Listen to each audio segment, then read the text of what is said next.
Welcome to Horror Year, where every story is a journey into the unknown. If you're brave enough to face your darkest fears and uncover the most chilling tales, you've come to the right place.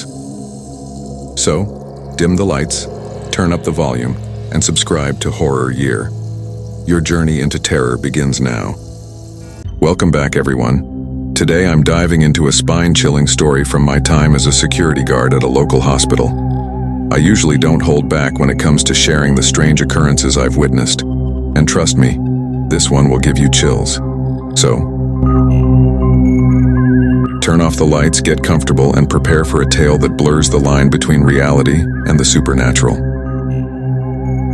When I talk about my work as a security guard at the sub-level of a nearby hospital, I normally don't hold back. You'd be shocked at how frequently the place was broken into. Usually, a few addicts were trying to get their hands on some lab chemicals. Working a typical graveyard shift one night, I noticed something strange about the morgue's sliding doors. These doors were recently installed by the hospital to improve sanitation. Without the need to touch any handles. They were made to open automatically when someone approached, avoiding the possibility of the doors being inadvertently left open. The doors appeared to be rather typical at first, but eventually, I discovered something strange. They would independently open and close at precisely 3 a.m. My co-workers and I developed a bit of a ritual out of watching this strange event on the monitors every night.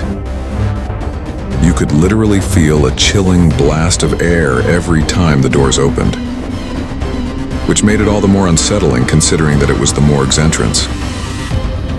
One night, the other security guard became ill unexpectedly, so I was left to work alone.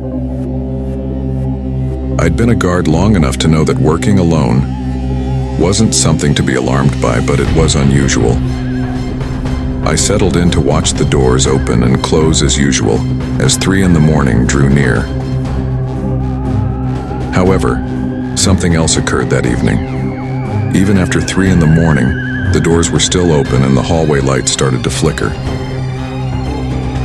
Since this was clearly against policy,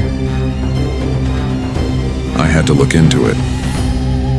The temperature fell considerably as I made my way down the hallway in the direction of the morgue. The doors were still ajar when I arrived at them. Nothing happened when I tried waving my hands in front of the sensors. I even thought about going into the morgue to try to solve the problem, but something stopped me. Subsequently, the doors abruptly shut by themselves. There was a chill in the air, and I had the uneasy feeling that someone was following me closely.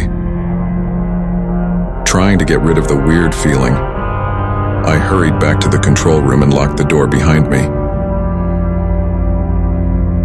My coffee was ice cold when I sat down again, which surprised me considering how little time had passed. I was curious, so I watched the surveillance tape again to see if anything unusual had occurred. That's when I spotted her.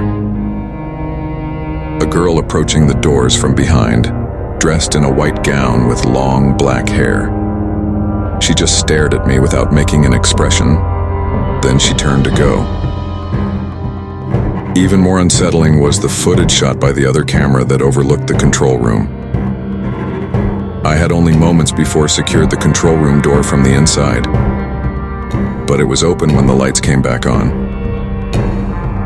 While most of the data was corrupted by an unexplained power surge, some film managed to survive. I'm still not sure if I saw a ghost or if there was another reason for it. Tell me if you'd want to watch the video that was captured by the camera that was positioned above the control room. If this video gets enough likes, I'll post it on my YouTube account. And if you enjoyed this story and want to hear more, please subscribe and share. Your support means everything and ensures more stories like this one.